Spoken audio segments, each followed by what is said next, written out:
तपकिरे sir आहेत, आपले मंगेश कोल्हे. मला आणखी एक छान वाटलं की इथं पोलिसांचा पण सत्कार झाला. यांची तुमची जास्त गरज आहे हो. यश कुणाला मिळतं आणि मोठं कोण होतं. मी बारकाने सांगणार, ते लिहून ठेवायचं. कुठे लिहायचं ते कान ऐकायचं, बरोबर, मेंदूत घालायचं आणि हृदयावर लिहून ठेवायचं. कळलं का रे मी काय म्हटलं ते? गोल्ड मेडल आहे, गोल्ड मेडल. याला म्हणतात कन्सिस्टन्सी. माझ्या मैत्रिणीचं असं मी मंडणी करत होतो आणि तुम्हाला सांगू मी की मी दुभांगलेले ओठ आणि टाळू या विषयाचे मोफत सर्जरी करतो. दुभांगलेले ओठ फाटलेला असतो जन्मतः, टाळू फाटलेले असते. अशी तुमच्या पण एरियातली भरपूर सर्जरी केल्यात मी. म्हणजे आता खूप कमी एरिया राहिले असतील महाराष्ट्राबाहेर जिथं की मी पोहोचलो नाही या सर्जरीला घेऊन. गेली 20 वर्ष झालं दररोज 2 ते 3 सर्जरी, दररोज 2 ते 3 प्लास्टिक सर्जरी आपण मोफत करतो. आणि महाराष्ट्रामध्ये 10,412 अशा 10,412 आजपर्यंत आपण या सर्जरी पूर्ण केल्यात. महाराष्ट्रामध्ये सगळ्यात जास्त मोफत प्लास्टिक सर्जरी या विषयाच्या लहान हॉस्पिटल लातूरमध्ये होतात. आणि गेली 20 वर्ष हे रेकॉर्ड एकाच माणसाचं नावावर आहे, रेकॉर्ड कोणी तोडू शकलं नाही. हे असं आम्ही काम करतो.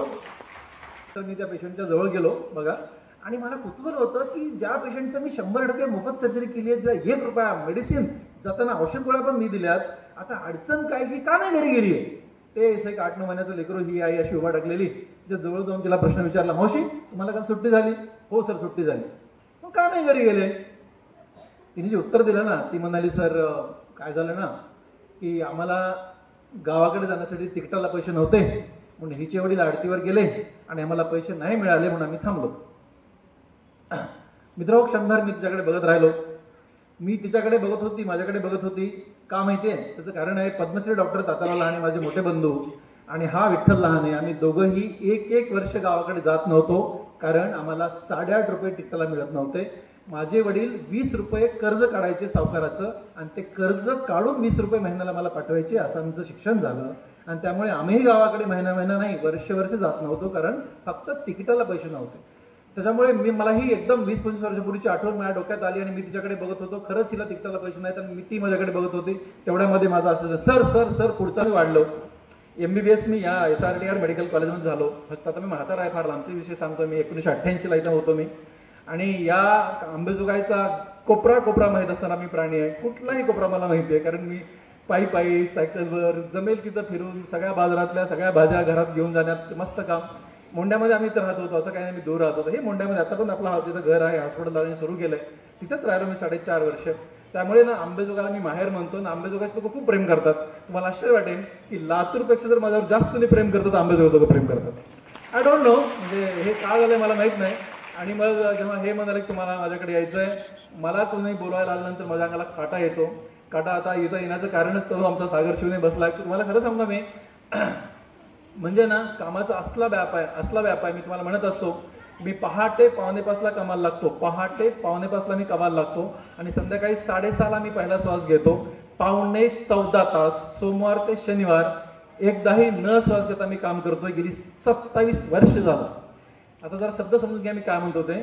तुम्ही म्हणाल की डॉक्टर आहात, तुम्ही न श्वास घेता कसं काम करायचं असतं, आणि तुम्हाला जर 14.25 तास न श्वास घेता काम करत कसं करायचं हे बघायचं असेल ना, एक दिवस माझ्याकडे या. पहाटेचे 5:45 ते संध्याकाळचे 6:30 मी कापाकापी करतो. मी सुंदर कापतो आणि सुंदर जोडतो. मी कापल्यालाही कळत नाही, जोडल्यालाही कळत नाही, अशी डिग्री आपल्याकडे जगातली सगळ्यात उंच डिग्रीचा मी डॉक्टर आहे. पण तुम्ही कापू पण नका आणि जोडू पण नका, फक्त माझ्यासोबत राहा. तुमचं 1 दिवसभरामध्ये 1 किलो वजन काही कमी झालं ना, मला विठ्ठल आणि म्हणून नका, ओपन चॅलेंज, कोणी पण या, एनीबडी. असं हे वेड्यासारखं काम मी दररोज करतोय. आणि तरीही रविवारी कार्यक्रम करायचे आणि तेही 3-3, 4-4 कार्यक्रम करायचे. मग बायको वेळात म्हणणार नाही का, शाळा म्हणणार आहे का? तुम्हाला मी सांगतो ना. आणि तरीही मी का असं सगळं असताना सुद्धा, एवढं अशी अडचण असताना सुद्धा मी का येतो, मी का बोलतो आणि मी का जातो, एक छोटं उदाहरण सांगतो. स्टुडंटसाठी वेडा झालोय आणि का वेडा झालो ते पण सांगतो मला मी. ऍक्च्युली काय झालं ना की मी जेव्हा इथे अंबेजोगाईला आलो 1988 ला, तेव्हा दादांना त्यांची मोठी मुलगी 6 वर्षाची होती, दुसरी मुलगी 4 वर्षाची होती आणि मुलगा 1.5 वर्षाचा होता. दादांचे लेकरं सायली, सपना आणि सुमित, ते लेकरं आणि मी मेडिकलला होतो. तर हे 1ली, 2री, 3री, 4थीचे लेकरं मी फायनल MBBS अभ्यास एकत्र करायचो. आणि त्यांना मी टाइम टेबल बनवून द्यायचो आणि काय माहित नाही पण ते लेकरं बनले, खूप मस्त बनले. आमचे लेकरं असं अगदी छातीवर आठवडी सुंदर झाले. दादांचे दोन्ही लेकरं जे दादांना सर्जरी डोळ्याच्या करता येत नाहीत त्या सर्जरी त्यांना करता येतात, इतके मोठे दादांचे दोन्ही लेकरं झाले. आणि एक ॲडव्होकेट झाली, म्हणजे खूप उंच लेवलला हे लेकरं गेले. मग माझ्या लक्षात आलं की लेकरांना फक्त ट्रॅकवर ठेवले की लेकरं मोठी बनतात. मग सेम प्रिन्सिपल मी माझ्या लेकराला अप्लाय केलं. माझं लेकरू पण एकदम मस्त बनला, राईट. म्हणजे असं वाटावं की हे विठ्ठल लहाण्याचं लेकरू असं मस्त बनला. आणि मग मला लक्षात आलं की फक्त तात्याराव लहाण्याचे विठ्ठल लहाण्याचे लेकरं घडून नाही जमणार आहे, आपण स्वार्थ होईल. आता मग सगळ्यांचेच लेकरं आपल्याला घडवायचे. आणि म्हणून वेडा झालो, मी लेकरांसाठी वेडा झालो आणि आज इथं लेकरांसाठी आलोय. मी तुम्हाला लेकरांसाठी नेमकं का आलोय एक छोटी स्टोरी सांगतो. मी आपला उपडीत बसलो होतो, तुम्हाला बोलताना बोलून गेलो की मी कसे पेशंट बघतो. एकदाच एक पेशंट बघत नाही, एकदा एक पेशंट बघत नाही.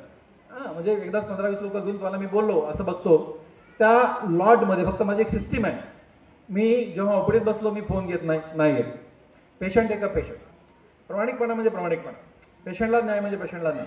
दररोज मी 14 जिल्ह्याचे लोक दररोज बघतो. मित्र, तुम्हाला मी काय सांगू, आता खूप वेड्यासारखी मी प्रॅक्टिस करतो. लोक खूप प्रेम करतात. कधी कधी मी चिमटा घेऊन बघतो, मीच इकडे लोक प्रेम करतात. त्यामुळे मी पण प्रेम करतो. मला वाटतं की मी प्रेम करायला पाहिजे, कारण आपण प्रेम करणं एवढ्यासाठी जरुरीचं आहे की ते विचार आपल्यासाठी अपेक्षण आलेले असतात. त्यामुळे मी पेशंट बघताना मी काहीच करत नाही, काहीच म्हणजे काहीच नाही, नो एंटरटेनमेंट. मग काय झालं ना की त्या ओपडीमध्ये एवढी मोठी रश बसलेली होती. त्याच्यामध्ये एक मुलगी आली, बघा बारकाईनं ऐका माझ्याकडे. मुलगी आली आणि त्या मुलीच्या पेट्याचा बॉक्स होता. पेट्याचा बॉक्स होता. मी विचार केला हिला आता जास्त वेळ द्यायचा नाही. लोक मुगी इकडे इकडे लोकांकडे बघतात, म्हणून मी असं तिला म्हणालो, दिदी इकडे इकडे असं पुढे म्हणालो. तिला हाताचा पेट्याचा बॉक्स पाहिला आणि तिला म्हणालो, तुझं अभिनंदन. बघा आमच्याकडे सिस्टीम अशी आहे, कुठलाही 10वीचा निकाल लागो, 12वीचा निकाल लागो, मेडिकलचा निकाल लागो, इंजिनिअरिंग निकाल लागो, MPSC लागो, UPSC लागो, काय माहित नाही, पण लेकरं मला टीचर समजतात आणि मी त्यांना स्टुडंट समजतो. विषय कुठलाही असो, फॅकल्टी कुठली असो. हे एक नातं तयार झालं गेली 25 वर्षामध्ये. आणि मग ते लेकरं आले ना, त्यांना मी थोडासा लवकर कटवायचा प्रयत्न करत असतो ओपडीच्या वेळेमध्ये. पण त्या लेकीला म्हटलं, ये इकडे, तू इकडे. तिचं अभिनंदन तुझं असं म्हणलं, पेड्याच्या बॉक्सकडे हात पुढे केला. हात पुढे केला की तिनं ते पेड्याचा बॉक्स लपवून घेतला. म्हणलं, का ग काय झालं? नाही ऐका ना सर. अगं माझी लेख, तू मला पेढे द्यायला आणलीस का नाही? हो तुम्हालाच आणलेत, पण माझं ऐका. हे बघ म्हणलं, हे लोक बसले उभा टाकलेत असे, माझ्याकडे मोठे मोठे डोळे करून बघायला लागलेत, ते मारतील धरून मला गुपची पेढ्याचा बॉक्स देऊन जातो. नाही प्लीज ऐका ना सर. बघा ह्या लेकीचा हट्ट सुटत नाही. ऐका म्हणल्यानंतर मी मला बोल पटपट सांग. ती म्हणाली, सर 1 जुलै 2011 या दिवशी तुम्ही आसामी घडलो या विषयावर बोलता. अरे म्हणलं, 1 जुलै 2011 या दिवशी आसामी घडलो या विषयावर विठ्ठल लहाने बोलले, हे नको सांगू. त्याचं कारण आहे, या माणसाने एवढे भाषणं केलेत, 2897 भाषणं मी केलेत मित्र. आणि ही मला लेख सांगते की तुम्ही या दिवशी या विषयावरती बोलले होते. आता मी म्हणलं, तिथं माझी भाषण नको सांगू, पटपट बोल. नाही ऐका ना सर. तिचं ऐकायला काही संपे ना. मला हा सांग. ती म्हणाली, सर तेव्हा 1 जुलै 2011 दारण सभागृहामध्ये तुम्ही आसामी घडलो या विषयावरती बोलले, त्या वर्षी मी 11वीला होते. तुमचं ते भाषण ऐकलं आणि भाषण ऐकल्यानंतर असं वाटलं, बॉस विठ्ठल लहानेची एवढ्या अडचणी असताना ह्या माणसाने एवढ्या अडचणीवरती मात करून इतका मोठा माणूस झालाय, आपण अभ्यास करायला काय हरकत, असं मी ठरवलं. म्हणलं वा छान, व्हेरी गुड, व्हेरी नाईस, असं मी म्हणालो तिला. आणि सर मी आज गव्हर्नमेंट मेडिकल कॉलेजमधनं MBBS पास झाले, त्याचे पेढे, अशी मी म्हणाली. मला खूप भारी वाटलं. आणि मग मी एकदमच तिच्याकडे एकदम खुश होऊन, वा दिदू हार्टी कॉंग्रॅच्युलेशन्स असं म्हणालो. आणि त्या पेढ्याच्या बॉक्समध्ये हात पुढे केला. तिनं पुन्हा लपवून घेतले. अगं आता काय झालं? नाही ऐका ना सर. पण आता मात्र मी ऐकण्याच्या मूडमध्ये आलो होतो. आता ऐका ना सर म्हणल्यानंतर मला कुतूहल होतं पुढे काय सांगते ती. आणि मग मी ऐकायला सुरू केलं. हा बोल, पटकन बोल, काय म्हणतेस? सर ती मुलगी उभा टाकली होती लाईनमध्ये. मला ते पेशंटची लाईन होती, त्याच्यामध्ये एक मुलगी उभा टाकली होती. मला ती माझी छोटी बहीण आहे, तेव्हा 1 जुलै 2011 ती 9वीला होती. तुमचं ते भाषण ऐकलं आणि ती आज गव्हर्नमेंट मेडिकल कॉलेजमध्ये सेकंड MBBS पास झाली आहे. अरे वा. ह्या दोघी लेकींना जवळ बोलवलं, अगदी त्यांना आलिंगन कवठाळलं दोघींना. आणि त्या पेढ्याचा बॉक्सकडे हात पुढे केला. मला वाटलं ह्या दोघींना आता पेढे भरवावे म्हणून असं, दे दिदू तुझं अभिनंदन, तुझं अभिनंदन. मला पुन्हा तिने पेढ्याचा बॉक्स लपवून घेतलं. असं काय करावं हिला? मला आता बोल. पण मी आता माझ्या मानसिक तयारी होती, तिचं ऐकायचंय. म्हणजे ती कोपऱ्यात मुलगा उभा आहे. म्हणलं हा तुम्हाला छोटा भाऊ आहे. 1 जुलै 2011 तो 7वीला होता आणि तुमचं ते भाषण ऐकलं, तो पेटला आणि त्याला या वर्षी गव्हर्नमेंट मेडिकल कॉलेजमध्ये ऍडमिशन मिळालंय, त्याचे हे पेढे. कोण सांगू आता? आता मात्र ना खुर्चीतला उभा राहिलो, तिघांना जवळ घेतलं. दिदू दादा तुझं अभिनंदन असं म्हणालो. ते पेढ्याच्या बॉक्सला दे असं म्हणालो. तिने पुन्हा एकदा पेढ्याचा बॉक्स लपवून घेतला. आता मात्र मी प्रचंड परेशान झालो. पण आतापर्यंत ही जी लेख बोलली ना, खूप सुंदर बोलली, खूप इन्स्पायरिंग बोलली, खूप छान बोलली, खूप मी असा मोटिवेट झालो, अगदी अंगावरती असं रोमांच वारा का वेळा, आज एवढ्या दिवसांनी सांगतोय तर माझं असं अगदी रोम रोम उभा राहिलाय. असं असताना तेव्हा मात्र त्याच्या पुढे जी ही बोलली ना, ती मात्र अडचणीचं बोलली. त्याच्या पुढे ती म्हणाली, सर आम्हाला वडील नाही आहेत आणि आमची आई लोकांच्या घरी भांडे घासते. तुम्हाला सांगू लेकरांनो, म्हणजे ना मी एवढा परेशान झालो, मला काय बोलावं आता पुढे, मी ना काय म्हणावं मला कळता कळेल. मी निशब्द झालो आणि ना त्या तिन्ही लेकरांना जवळ घेतलं, त्यांच्यावर फोटो काढले, त्यांना पेढे भरवले, त्यांना पाठवून दिलं. त्यांच्या मी सोबत आज आहे, त्यांचा मी पालक आहे. हा विषय जरी वेगळा असला ना, त्या दिवशी एक गोष्ट मी ठरवली, विठ्ठल लहाने पावणे 14 तास काम न श्वास घेता करतात, मिनिटं सेकंद मोजतात, त्यांच्याकडे कशासाठीच वेळ नाही आहे. तरी पण जर एका भाषणाने एवढे लेकरं घडत असतील, ज्यांच्याही लोकांच्या घरी भांडे घासतील, ज्यांना वडील नाहीत, असे जर लेकरं घडतात तर आपण लेकरांसाठी वेळ काढला पाहिजे. आणि म्हणून इथं आलो.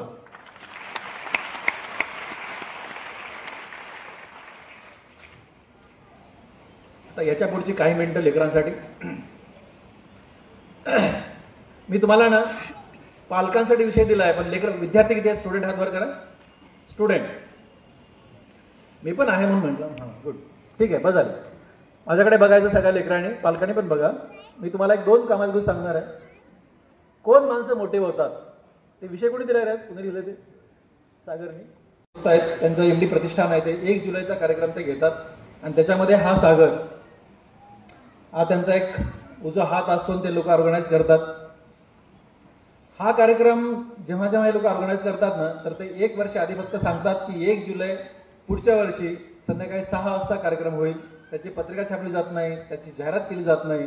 आणि तेव्हा 10,000, 20,000, 30,000, 40,000, 50,000 टाउन हॉल काहीच पुरत एवढे लोक तिथे बसलेले असतात. असा एक दरवर्षी 1 जुलैला कार्यक्रम होतो, डॉक्टर्स डेला. मी तुम्हाला सांगत होतो की मला तिथं ते विषय देतात, तेच देतात, मला सांगत पण नाहीत. आणि कधीतरी मला पत्रिका मिळते किंवा मला एक मेसेज मिळतो की तुम्हाला या विषयावर बोलायचंय, आणि तो विषय मी ठरवतो. म्हणजे टेरिसवरती मी रन करतो, आणि रन करताना मला माहित नाही, मी दररोज 5 मिनिट रन करतो, सगळ्यांनीच करावं. टेरिसवरती करतो, मी जाऊ शकत नाही सगळीकडे म्हणून. आणि मी जरा बघा, मी जरी पावणे 14 तास काम करत असलो, मी स्वतःला वेळ देतो. मला आवडतो वेळ द्यायला. मी माझ्या बायकोला वेळ देतो, लेकरांना वेळ देतो, आईवडिलांना वेळ देतो. मला आवडतं हे पण करायला. मी सांगतो, मला पॉईंट सांगत होतो की तेव्हा मी एक विषय ठरवतो आणि त्या विषयावर बोलतो. आजचा विषय सागरने दिलाय. मी तुम्हाला सांगणार आहे की यश कसं मिळतं.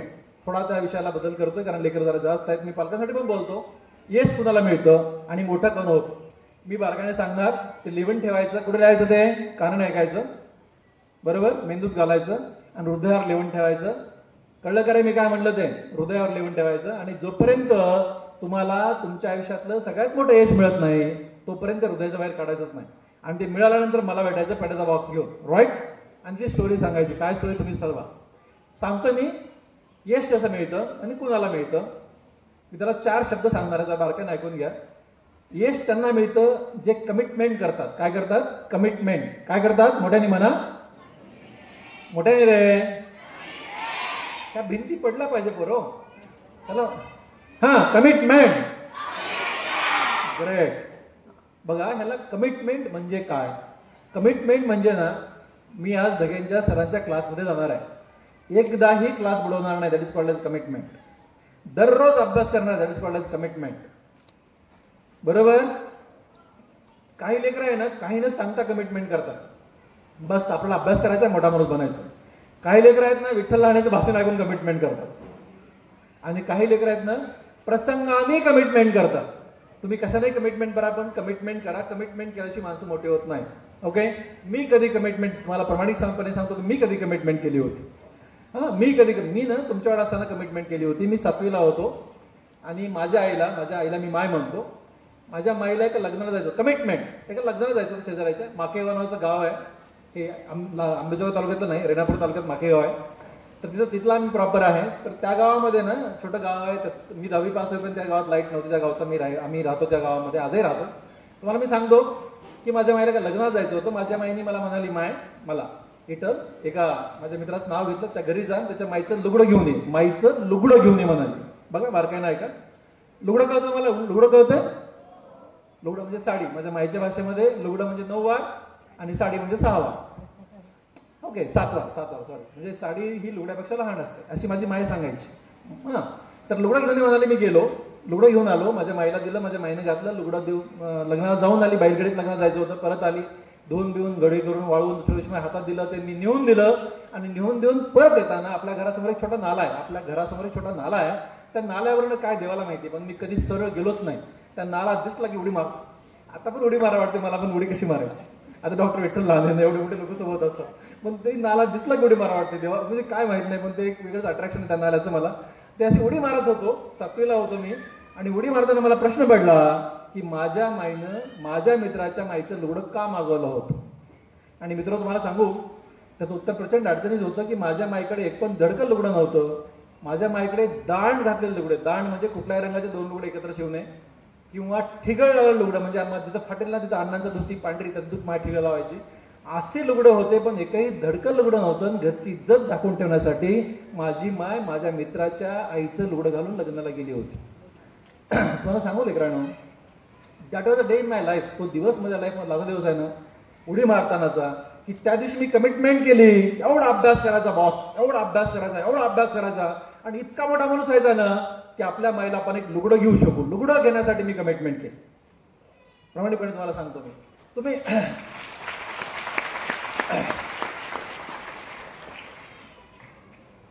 माईचं लुगडं ही माझी शक्ती आहे. केवळ त्या माईच्या लुगड्यामुळे आपण एवढा मोठा माणूस होऊ शकतो. कमिटमेंट कुठल्याही कारणाने करा, पण कमिटमेंट करा. सेल्फ कमिटेड राहा, माझं ऐकून कमिटमेंट करा, की प्रसंगाने कमिटमेंट करा, पण कमिटमेंट करणारी माणसं मोठी होतात, बाकी कोणी मोठे होत नाही. दुसरा शब्द आहे मोठा होण्यासाठी, कन्सिस्टन्सी. कुठला? करे कन्सिस्टन्सी. एक तरी भिंत फुटली पाहिजे. मला लोक मारतील आंबेजोगाईकर, पण मारू द्या, मी पळून जाणार लातूरला, काही टेन्शन नका घेऊ, तुमचं काय होईल तुम्हाला माहित नाही. दुसरा शब्द कुठला सांगितला? म्हणजे सातत्य. कुठलीच गोष्ट एका दिवसानी अभ्यास करून किंवा एक दिवस काम करून माणूस मोठा होत नसतो. कन्सिस्टन्सी. फक्त ना एक्झाम समोर आली 1 महिनाभर मग एक्झामच्या दिवशी डोकं दुखा लागलं, ताप यायला लागलाय, आजारी पडलंय, अशक्तपणा आलाय. एक्झाम समोर आली आणि अशा प्रकारचे पेशंट माझ्याकडे लेकरं आले की मला माहिती आहे वर्षभर अभ्यास केलाच नाही. वर्षभर अभ्यास करणाऱ्या माणसाला असला ताप बीप येत नसतो, आजारी पडत नाही, अशक्तपणा येत नाही, काहीच होत नाही. पण सातत्यानं वर्षभर अभ्यास करायचा असतो. सातत्य. एक्झामच्या दिवशी असला अभ्यास करायचा नसतो. तुम्हाला सांगतो मी ना असं सातत्यानं, मी जरा हुशार विद्यार्थी नाही, प्रामाणिकपणे सांगतो, सातत्यानं अभ्यास करणारा माणूस आहे. मला ना एकदा वाजताच पाठवत नाही. माकेगावच्या शाळेमध्ये मराठी मीडियमचा मी विद्यार्थी. इंग्रजीचं ABCD आम्ही 5वीला असताना शिकलं. त्या शाळेमध्ये 10वी झाली माझी. माकेगाव 10वीला पास झालो तेव्हा पण गावात लाईट नव्हती, त्या गावात शिकलो. आणि एवढं पूर्ण शिक्षण, MBBS MS MCH, ह्या भारत देशातल्या जगातली सगळ्यात उंच मेडिकलची डिग्री आहे, ही सगळी इंग्रजीमधनं घेतली. साधा विद्यार्थी, घासून इंग्रजी पाठ करणारा प्राणी, पण सातत्य. पहिल्या दिवशी अभ्यास सुरू करायचा, 1 जुलैला शाळा भरली, 1 जुलैला अभ्यास सुरू. ओके, मार्च मध्ये परीक्षा, मार्च पर्यंत टाइम टेबल बदलायचं नाही. सातत्य. दररोज थोडाच करायचा. माझी सिस्टीम असायची, 7 तास झोपायचं, 2 तास स्वतःला द्यायचे, बाकी अभ्यास करायचा, रविवारी अभ्यास करायचा नाही. हे मी 1 जुलै लिहून काढायचो, मार्च महिन्यापर्यंतचा टाइम टेबल पूर्ण, आणि जसं फॉलो करायचं, इतकंच काम करायचं, बाकी काही काम करायचं नाही. दररोज थोडा सातत्य. बघा, MBBS ला होतो मी फायनलला, आणि मी साधा विद्यार्थी, एकदम साधा प्राणी. आणि एक्झामच्या दिवशी अभ्यास. लगेच काय करतात, एक्झाम दिवशी अभ्यास करतात. एक्झाम दिवशी अरे त्याच्याही पुढची हाईट, त्या सेंटरवर एक्झाम सेंटरवरती, ते तुम्हाला समजा पुढे वेळ आहे, तिथं पोहोचले ना, ते लेकरं मला एक ताशी वाटायला लागतं. एक्झाम सेंटरच्या बाहेर 10 मिनिटं अभ्यास करून तुमचं काय होणार आहे. त्याच्या पुढची हाईट पालकांची आहे. पालक म्हणते, हे तुला कळत नाही का, ती वाचाली, तू वाच. त्याच्या पुढची हाईट पालक पुस्तक नेऊन समोर बसवले, अगं हे टॉपिक ती वाचाली, तू पण हा वाच ग माय. आता काय करा, म्हणजे ह्या पालकांना तर इतकं मला कधी ना असं राग होता सगळ्या पालकांचा. एक्झामच्या दिवशी अभ्यास करायचा नसतो. एक्झामच्या दिवशी शांत डोक्याने जायचं असतं एक्झामला. ही सिस्टीम तुम्ही समजून घ्या. सातत्यानं वर्षभर अभ्यास करायचा, एक्झामच्या दिवशी नाही. तुम्हाला पुन्हा एकदा सांगतो, एक्झामच्या दिवशी जर तुम्ही एक्झाम सेंटरच्या बाहेर एखादा जर टॉपिक काढला, तुम्ही वाचायला लागले, तुम्हाला मी लिहून देतो, 100% पाठ असलेला एक टॉपिक तुम्ही काढा, वाचा. बॉस तुम्हाला असं वाटतं की हे आयुष्यात फर्स्ट टाइम वाचतो किंवा वाचते असं वाटतं, त्याचं कारण आहे एक्झामचं टेन्शन. त्यामुळे एक्झामच्या दिवशी अभ्यास करायचा नसतो. तुम्हाला सांगतो मी, आमची सिस्टीम, मी MBSला फायनलला इथं होतो. हे जे कोपऱ्यामधलं पहिलं क्वार्टर आहे ना, मेडिकल कॉलेजच्या पहिलं लेफ्ट साईडचं पहिलं क्वार्टर, आता भिंत लावली आहे, मध्ये रोड होता, त्या क्वार्टरमध्ये दादा राहायचे. मी दादांसोबत राहायचो, दादाच्याच घरात राहिलो मी. तर मी दादांच्या तिथं राहत होतो आणि अभ्यासाला मी मुलांबरोबर लायब्ररीमध्ये किंवा हॉस्टेलला जायचो. माझं ना सकाळी अभ्यास करणे नाही, आणि दादा हे 3 लेकरं होते ना, आम्हाला ना एकदा धिंगाणा दिवसभरात केल्याशी मला बरं वाटतं. आज पण मी धिंगाणा करायला मला प्रचंड आवडतं. आय डोंट नो, पण ते खूप मजा येते आपल्याला. काय म्हणजे मी आजही घरात गेलो ना, म्हणजे जेव्हा आयुष्यामध्ये अशी कडक माणसं भेटतात तेव्हा तुम्हाला रूपरेषा मिळते. लेकरांनो, हे तुम्हाला कळत नाहीये. अभ्यास आपल्यासाठी करायचा असतो, अभ्यासाने आपण मोठे होतो, आणि आपण मोठे झाल्यानंतर आपलं आई वडील मोठे होतात, आपलं कुटुंब मोठं होतं, आपलं गाव मोठं होतं, आपला तालुका मोठा होतो, आपला जिल्हा मोठा होतो, आपला महाराष्ट्र मोठा होतो, आपला देश मोठा होतो, पण सगळ्यात पहिला आपण मोठे होतो. माहिती तुम्हाला? आता बघा, माझे मायांना पद्मश्री डॉक्टर तात्याराव विठ्ठल राणेचे मायन बाप, ते तिथे आहेत ना, ते शिकले आहेत ना, ते काही झालं नाही त्याच्यामध्ये वेगळा बदल, पण ते माझे मायन बाप आहेत. बरोबर आहे ना? किती मोठेपणा आहे त्या अख्ख्या गावाला. हे पुढे गावाला बाहेर ते लोक गेले की डॉक्टर तात्याराव राणेचं गाव असं लोक सांगतात. ते गाव किती मोठं झालं की नाही? मला पॉईंट तुम्हाला सांगायचा आहे. इथून बाहेर गेले की ते डॉक्टर तात्याराव राणे लातूर जिल्ह्याचे असं म्हणायला लागतं. मला पॉईंट तुम्हाला सांगायचा आहे, फक्त तुम्ही मोठे होता आणि तुमच्यामुळे एवढं मोठं वलय तयार होतं, मग अभ्यास नाही करायचा? अरे यार, कन्सेप्ट किती मोठे होते बघितलं डोक्यामध्ये माझ्या, मला एवढं घ्यायचंय. आणि तुम्हाला काय सांगू मी, ती एक शक्ती असते माणसाची, माहिती आहे. कोणीतरी चिडवलं, कोणीतरी बोर मारलं, ह्याची बघतो मी आता. कशी बघायची? अभ्यासाने बघायची. म्हणजे ना, आपल्याला जेव्हा मोठं व्हायचं ना, कुठेतरी टीका करतं ना, ती शक्ती घ्यायची. म्हणजे अशी शक्ती घेऊन माणसाने मोठं व्हायचं असतं. मी तुम्हाला सांगतो होतो, कॉन्फिडन्स. माझं लेकरू माझ्या पुढे आहे, 45 मिनिटं मिळतात, पण त्यांनी 44 मिनिटं कधीच नाही, 45 मध्ये 45 अभ्यास मिनिटं करायचा. त्याला जेव्हा प्रिपरेटरी लिहू लागली तेव्हा तो 3 तास अभ्यास करायचा, 3 तास 2 तास ब्रेक घ्यायचा, परत 3 तास अभ्यास. तो टाइम टेबल टकाटक डे 1 पासून टाइम टेबल माझ्या खूप पुढे येतो, खूप जास्तच पुढे येतो. ओके. आणि पुन्हा म्हणालो की एकदा पण अभ्यास कर माझ्या लेकराला. मी कधीच नाही म्हणालो, कधीच तुम्हाला पण म्हणायची गरज नाही पडली पाहिजे. एकदा पण तुम्हाला आईनं वडिलांनी अभ्यास कर म्हणायची गरज नाही पडली पाहिजे. हे मला प्रॉमिस करता? मोठ्याने. आता जर प्रॉमिस तोडलं, माझं नाव विठ्ठल, पाप लागतो. एकदाही हे प्रॉमिस कोणी तोडायचं नाही. ओके. आई वडिलांनी न सांगता अभ्यास करायचा, कारण आपल्याला मोठं व्हायचं. आणि आपण मोठे झाल्यानंतर मायबापाला बघायचं असे डोलतात. तर मी बघितलं माझे मायबाप असे डोलतात. ते लेकरं मोठे झाल्याच्या आई वडिलांना प्रचंड आनंद वाटत असतो. आता मला पण माझ्या लेकराचा असला आनंद वाटतो. तसं मी मस्त तुम्हाला सांगतोय. मी तुम्हाला सांगत होतो की प्रसाद 3-3 तास अभ्यास करायचा. तर याचा काय झालं ना, की मी जरा असा पालक आहे की लेकरावर जेवण करणारा माणूस आहे. मी जाऊन म्हणजे जेव्हा तो 12वी MBBSला माझा मुलगा जाईपर्यंत दररोज सोबत जेवण, माय, अण्णा, मी, माझी बायको आणि प्रसाद असे 5 जण बसून जेवायचे. त्याच्या वेळेप्रमाणे, माझ्या वेळेप्रमाणे नाही, कॉलेज वगैरे करतानाच. मग आता मी घरी प्रिपरेटरी लिव्ह होती तेव्हा त्याला कॉलेज नव्हतं. मी लवकर घरात गेलो आणि मला पुढे इमर्जन्सीला जायचं होतं. 10 मिनिटं मला लवकर जेवण करायचं, 10 मिनिटं त्याच्या टाइम टेबलचा. मी घरात गेलो, माझ्या बायकोला विचारलं प्रसादला किती वेळ आहे, कारण तो 1 सेकंद इकडे न करणारा प्राणी. म्हणली 10 मिनिटं आहे त्याच्यात, 3 तासात 10 मिनिटं आहे, अशी माझी बायको म्हणाली. मी म्हणल्यास त्याच्याकडे गेलो. बघा, प्रसादकडे गेलो. तो असा बसला होता, अभ्यास करत होता. त्या टेबल चेअरवर बसला होता, असा वाचत बसला होता. या टेबलवरती मी जवळ गेलो आणि त्याला टक टक टक टक असा तो टेबल, ज्या टेबलवर तो बसलाय तो मी 3दा वाजवला. ह्या लेकरांनी असं पुस्तकातून माझ्याकडे, बापाकडे असं पण नाही बघितलं. 3दा टेबल वाजवला, असा बसत होता तो, असं पण नाही पाहिलं त्यांनी माझ्याकडे. 3 वेळा टेबल वाजून परत आलो. हा नाही उठला. राईट. त्याचं 10 मिनिटं 12 मिनिटं जे काही अभ्यास राहते ना, अभ्यास पूर्ण केला. त्याचं उलटा अलार्म ठेवायचा, अलार्म उलटा ठेवायचा. का भानगडती माहित नाही. 3 तासांनी वाजला की परत सरळ करायचा. आणि हे ते सिस्टीम होती, तुम्हाला सांगतो मी. आणि मग त्याच्यानंतर 10-12 मिनिटांनी आला, आम्ही जेवण केलं. पण त्याच्यानंतर मी त्या लेकराला कधीच लवकर उठ कधी नाही म्हणालो. त्याला काय म्हणायचं, कमिटमेंट असं म्हणतात. आणि मी तुम्हाला सांगत होतो कॉन्फिडन्स. आता हा प्रसाद तो गेला एक्झामला. तेव्हा काय झालं, नेमकं नीट होती. ती नीट 15ची बॅच त्याची. आणि नीटला त्याच वर्षी काहीतरी कोर्टातून स्टे आला आणि ती CET झाली.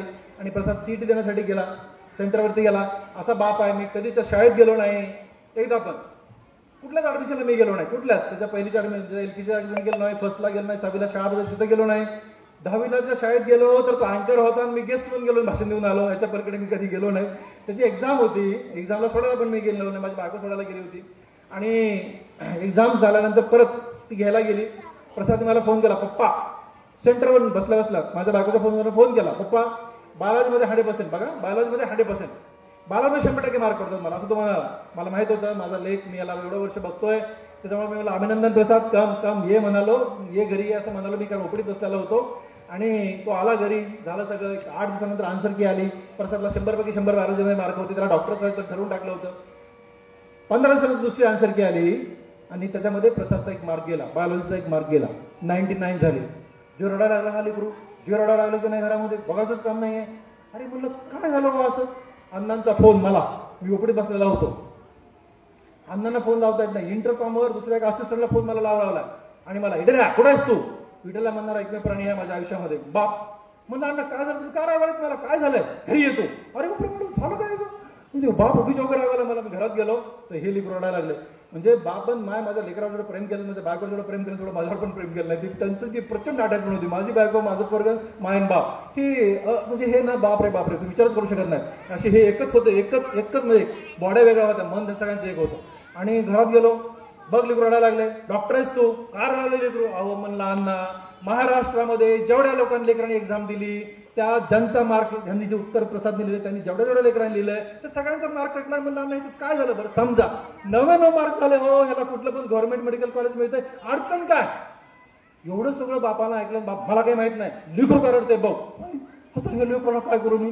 त्याला असं पकडलं हातामध्ये गचकन, बाजूला घेतलं, एकदम कोपऱ्यामध्ये घेतलं, त्याला म्हटलं हे बघ तुला काय रडायचं रड, बाप असं रडू नको. हो अण्णा झापाला मला बिना गावात म्हणलं, ह्याला काय अर्थ आहे असं म्हणलं ना. माझ्या लेकरांनी काय केलं, मी असं ओपडी जाऊन बसलो, 10-12 पुस्तकं जमा केली आणि कॉलेजमध्ये गेला, शाहू कॉलेजमध्ये.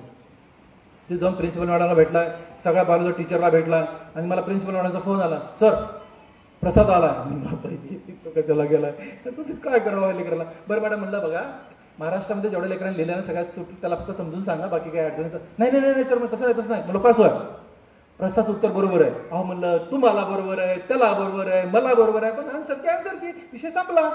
नाही तसं नाही सर म्हणे, आम्ही इथे एक मोठी कमिटी बसली आणि सगळ्या कमिटीने पाहिलं त्याचं उत्तर बरोबर आहे, आपल्याला कोर्टात जायचंय. अहो मॅडम म्हणलं तुम्हाला कळतं का हो, 1 मार्क गेला असं काय करतोय. असं म्हटलं की मॅडम टक्कन फोन ठेवून दिला, पुढे बोलायच तयार नाहीत. अरे म्हणलं काय. आणि ते खरंच कोर्टात गेले ना.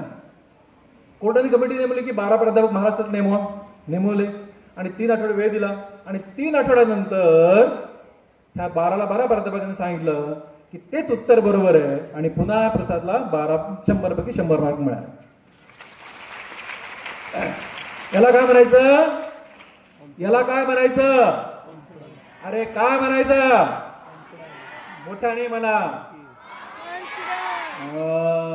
हा कधी येतो, commitment and consistency gives your confidence. म्हणा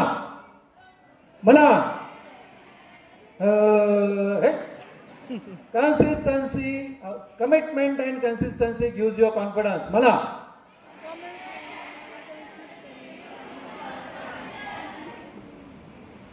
आणि हा कॉन्फिडन्स आणण्यासाठी फक्त शाळेत जाताना सगळेजण मी असा करणार, मी तसा करणार, मी हा क्लास करणार, तो क्लास करणार, फक्त जाईपर्यंत 8 दिवस झाले, मूड लागे ना, अभ्यास कर वाटे ना, लो वाटा लागले, डिप्रेशन आलं, आठवण आल्या घरची, हे असले माणसं मोठे होत नाही, बिलकुल होत नाही. अरे कमिटमेंट इज कमिटमेंट आणि ते सातत्य, कन्सिस्टन्सी. आपण आलो कशासाठी, पुन्हा जाणं दररोज घरी जा. बघा हेच वय असतं. आता मी ठरवलं आता की मला अभ्यास करायचा, होऊ शकतो का, नाही होऊ शकत. तुमच्या आईवडिलांनी ठरवलं तर अभ्यास करायचा, नाही होऊ शकत. ते वय असतं, तेच वय असतं, तेच तेव्हाच होऊ शकतं, कधी पण होऊ शकत नाही. त्यामुळे तुमच्यासमोर ऑपॉर्च्युनिटी आहे लेकरांनो. आणि मी तुम्हाला सांगत होतो, कमिटमेंट, कन्सिस्टन्सी, कॉन्फिडन्स मिळतो. ह्या एवढं ज्यांना आहे ना, ते लोक जगातले सगळ्यात मोठे लोक होतात. पण समजा तुम्ही कमिटमेंट केली आहे, तुम्हाला कन्सिस्टन्सी आहे, तुम्हाला कॉन्फिडन्स आला आणि तरीही अपयश मिळालं, तर तुम्हाला पुन्हा सांगतो, हे कष्ट वाया जात नाहीत. तुम्हाला बॉन्ड पेपर लिहून देतो, हे कष्ट वाया जात नाहीत. समजा एवढं सगळं करून तुम्हाला अपयश आलं ना, तुम्हाला मी बॉन्ड पेपर लिहून देतो, तुम्ही पुन्हा जगातले मोठे माणसं होता. बघा तुम्हाला एक छोटं उदाहरण देतो. फक्त ना अपयश आले कोलबडू नका जाऊ. डॉक्टर तात्याराव लहाने किती लोकांना माहित आहेत, सगळ्यांना, मला पण माहित आहे, कारण ते माझे भाऊ आहेत. ओके, पण तुम्हाला सांगू का, म्हणजे आता महाराष्ट्र काय भारत देशाचा कोण नाही जाणार, डॉक्टर तात्याराव नाही माहित नाही. तुम्हाला हे माहिती आहे का की डॉक्टर तात्याराव लहाने डोळ्याचे डॉक्टर आहेत. किती सगळ्यांना माहिती आहे, मलाही माहिती आहे. फक्त डोळ्याचे डॉक्टर नाही तर भारत देशामध्ये सगळ्यात जास्त सर्जरी करणारे हे डॉक्टर आहे. त्याच्याही पलीकडे भारत सरकारने पद्मश्री त्यांना गौरवलंय. इतका मोठा हा माणूस आहे, बरोबर आहे ना. असं माहितीये का, अपयश मिळालं ना खचून जायचं नाही. अपयश मिळालं की पुन्हा एक वर्ष संधी मिळाली म्हणून उठायचं आणि पेट मोडायचं, माणूस मोठा होतो. विठ्ठल लहानेला 14 गोल्ड मेडल आहेत, 14 गोल्ड मेडल मिळणारा आणखी काही डॉक्टर नाही आहे. I have got 14 gold medals. Okay. पण मी पण नापास झालो होतो. MCS प्लास्टिक सर्जरी करताना जेव्हा मेडिकल सायन्सची हायस्ट डिग्री जेजेमध्ये मी घेत होतो तेव्हा मी पण नापास झालो होतो. मला वाटतं केवळ मी नापास झालो होतो, मोठा माणूस झालो नाही तर मोठा माणूस झालोच नसतो. कळलं तुम्हाला मी काय सांगतोय? त्याच्यामुळे कधी अपयश आलं, कधी मनासारखे मार्क नाही पडले, कधी प्रश्न वेगळे आले तर खचून जाऊ नका. तेवढ्याच तयारीनं पुन्हा कामाला लागा. पुन्हा तुम्हाला सांगतो, जगातली जेवढी लोक मोठी झालीत, ज्यांच्याकडे बघताना आकाशाकडे बघायला लागतं, ती सगळी नापास झालेली लोक आहेत. त्यांच्या आयुष्यात अपयश मिळाले लोक आहेत. ओके. अपयश मिळणं तुम्ही पुन्हा उद्या म्हणाल त्या आई वडिलांना, अगं मम्मी तुला माहित नाही, लहान सरांनी सांगितलं नापास झाला की माणूस आपोआप मोठा होतो. हे असं नाही सांगितलं मी. नापास झाला की माणूस आपोआप, नापास झालेला माणूस मोठा होतो, आपोआप नाही, कष्टाने मोठा होतो. कळलं तुम्हाला मी काय सांगत होतो? म्हणून कष्ट करा, कष्ट करा, प्रचंड कष्ट करा. पण एवढं सगळं केलं तुम्ही मोठे झाला, पण हे मोठे पण टिकवण्यासाठी शेवटचा एक शब्द आहे, शेवटचा शब्द आहे पहिला शब्द, दुसरा, तिसरा. Very good. आणि एवढं सगळं केल्यानंतर एक शब्द मात्र, हे सगळं मी जगभराच्या प्रवासामध्ये हे शब्द पाहिले, पण एक शब्द जो माझा आहे आणि तो म्हणजे कनेक्शन. कुठला? याला म्हणायचं यशाचा पासवर्ड. त्याला काय म्हणायचं? त्या यशाच्या पासवर्डमध्ये commitment, consistency, confidence and connection, 4 C न भरलेला हा यशाचा पासवर्ड आहे. ओके. हे 3 C संपले. चौथा आणि तो माझा C आहे. हे 3 C चे लोक बघितले जगामध्ये, मी मोठे झाले, पण चौथा C माझा आहे. हे मोठे पण टिकवायचं असेल ना, हे मोठे पण, तर कनेक्शन महत्वाचं आहे. आणि कनेक्शन ठेवा. कुणाच ठेवायचं कनेक्शन? आई वडिलांशी कनेक्शन ठेवा. नेमकं आई वडिलांशी कनेक्शन ठेवायचं म्हणजे काय करायचंय? तुम्हाला किती लोकांना कळलं माहित नाही मला, पण एकदा आई वडिलांच्या पाया पडत जा. आणि लेकरांसाठी दररोज एकदा सोबत जेवण करावं. किती जण जेवण करता दररोज? खोटं नाही बोललो, खोटं बोललं की पाप लागतं. पुन्हा एकदा सांगतो, जेवण करा. बघा, जेवण केल्यानंतर काय तर एक कष्टाची गोष्ट लेकरांना सांगा. आमच्याकडे असं होतं की माय, अण्णा, मी, प्रसाद आणि माझी बायको आम्ही एकत्र बसून जेवण करायचो. जेवण झाल्यानंतर आम्ही कामात असतो. माय आणि अण्णा प्रसादला कष्टाची गोष्ट सांगायचे. हे लेकरू 4थीला मेरिट आहे, 7वीला मेरिट आहे. माझं लेकरू, मी कष्ट केले कारण मला गरिबी दूर करायची होती. माझं लेकरू, मला एकच लेकरू आहे, त्याला काहीच अडचण नाही. 4 गाडी जन्म झालाय. तर मी आता काय सांगतो तुम्हाला, एवढ्या लोकांना मी पगार देतो सगळ्या. ओके. त्याच्यामुळे त्याला अडचण काहीच नाही, राईट. पण तो 4थीला मेरिट आहे कारण एकच गोष्ट सांगितलं त्याला, कष्टाने जे मिळतं ते प्रामाणिकपणाने जे मिळतं. कष्ट, प्रामाणिकपणाने कष्ट, कष्ट, इमानदारी, प्रामाणिकपणा, ह्याला मी त्रिसूत्री म्हणतो. कष्ट, इमानदारी आणि प्रामाणिकपणा, हे ह्यांनी जे मिळतं ते चिरकाळ टिकतात, बाकी काही टिकत नाही. एवढी एकच गोष्ट लेकराच्या पेशीमध्ये घालतात, त्याला माय आणि बाप म्हणतात, बाकी जण म्हणत नाही. ही पेशीमध्ये घातली. लेकरू 4थीला मेरिट आहे, 7वीला मेरिट आहे, 10वीला मेरिट आहे, 12वीला मेरिट आहे. मेरिटवरती तो BJ गव्हर्नमेंट मेडिकल कॉलेजमध्ये MBA झालाय आणि आता MA जनरल सर्जरी करतोय, बापाकडनं पैसे न घेता. पॉईंट मला तुम्हाला सांगायचं, मी देऊ शकतो, देवाने मला काहीच कमी केलं नाही, पण ही शक्ती आहे ना, ही शक्ती, अभ्यासाची शक्ती, कष्टाशक्ती, मेहनतीमध्ये घालणे, पेशीमध्ये घालणे, याला माय आणि बाप म्हणतात, बाकीच्यांना म्हणत नाही. तुम्हाला माय बाप व्हायचं नाही तुम्ही ठरवा. एकदा जेवण करा, जेवण करताना कष्टाची गोष्ट सांगा. मोबाईल बंद करावं, काय फरक पडतो? TV बंद करा, काय फरक पडतो? असं काय त्याच्यामध्ये काय चांगली गोष्ट आहे, काय चांगली गोष्ट नाही. लेकरं घडवा. आता तुम्हाला विचारतो तुम्ही काय करतात, आता तुम्हाला विचारतात तुम्ही काय करतात, पण पुन्हा तुम्ही मोठे झालात, लेकरं मोठे झाले, तुम्हाला विचारतो ते लेकरं काय करतात. तुमची ओळख तुमच्या लेकरावर होते, तुमची ओळख तुमच्या लेकरावरती होते. आता मला लोक विचारतात तुमचा मुलगा काय करतो, बरोबर आहे ना? पण लेकरावर जर आपली ओळख मोठी करायची असेल तर लेकर आत्ताच घडवा. आणि जे कोणी मायबाप म्हणतात की आमचं लेकर ऐकत नाहीत, समजून घ्या की तुम्ही चुकलात, लेकर नाही चुकले, तुम्ही चुकलात. कंट्रोल हे डे 1 पासून असलं पाहिजे. तुमचं चुकलं, लेकरांचं नाही चुकलं. डे 1 पासून. आजही माझं लेकरू, मी म्हणलं तू बरा, एक दिवस 24 तास असं हालायचं ते लेकरू वाढणार, मी तुम्हाला गॅरंटी देतो.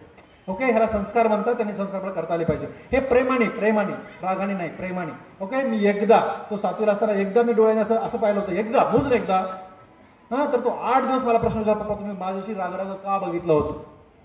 प्रश्न करतोच मला, मी काय म्हणतो ते, ही एक ना कला आहे. कला ही लेकरामध्ये न सांगता आपल्याला घालता आली पाहिजे. त्याला माय आणि बाप म्हणतात. आणि मी सांगतो की नवरा बायकोनी भांडणं करू नयेत. जमतं का? हो की नाही? अरे हो तरी म्हणणं, तर नाही तरी म्हणा. पुढे सांगतो मी, नवरा बायकोनी भांडणं करू नये. जमतं की नाही? जमतंय. हो, डेरिंगच नाही. जमतं की नाही जमतं सोडून द्या, पण जमवा. तुम्हाला एक अभ्यास सांगतो, एकच गोष्ट अभ्यासात मी बोलत नाही. ज्या लेकरांचे आई वडील भांडणं करत नाहीत त्यांचे लेकरं चांगले म्हणतात. त्याचं कारण आहे, आई वडील जेव्हा भांडणं करतात, लेकरं छोटे असतात, तेव्हा लेकरांना कळत नाही आईचं ऐकावं वडिलांचं ऐकावं. जेव्हा लेकरं मोठे होतात तेव्हा त्यांचा अर्धा बिंदू आईकडे किंवा अर्धा बिंदू वडिलाकडे जातो आणि हे लेकरं अभ्यासामध्ये मोठे होऊ शकत नाहीत. हा अभ्यास आहे मित्र, हा अभ्यास आहे. तुम्हाला जरी भांडणं करायचं असतील लेकरासमोर करू नका. मला एकाने विचारला प्रश्न, सर मग भांडणं करायची कशी? लोक काय पण विचारतात मला, खोटं बोलता येत नाही, तुम्ही करत नाहीत का भांडणं? म्हणलं मी करतो. मग कशी करता सांगा सांगा कशी करता?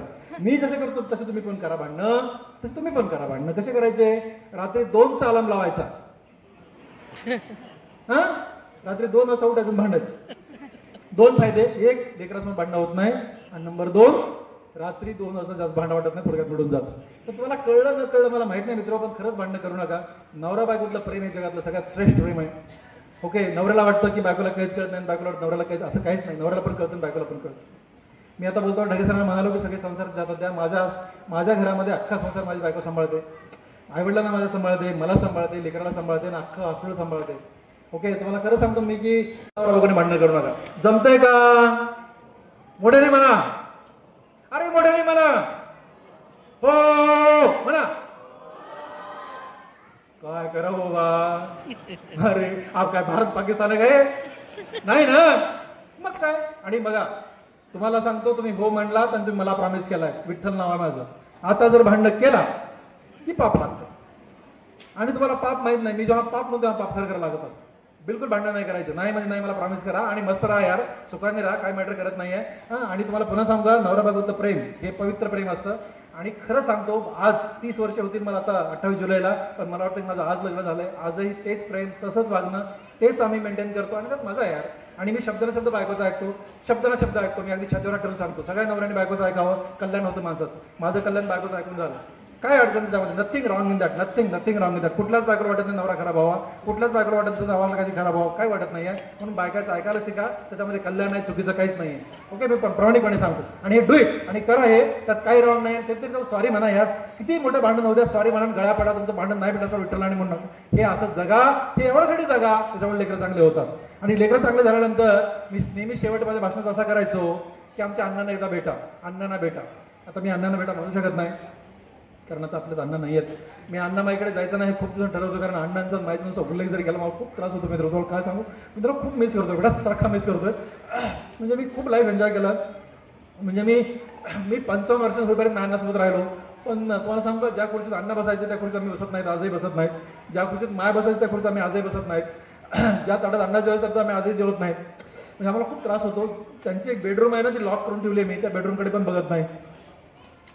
आय डोंट नो, पण मी खूप नशिबान माणूस आहे की 55 वर्ष वयाचा होईपर्यंत मायबापासोबत राहू शकलो. पण मला असं वाटत होतं की मी पण 90 वर्षाचं होईपर्यंत माझे मायबापासोबत राहिले पाहिजे होते. कारण तुम्हाला सांगू का, आई वडील घरात असणं याच्यावर मोठा असटच नाही यार. म्हणजे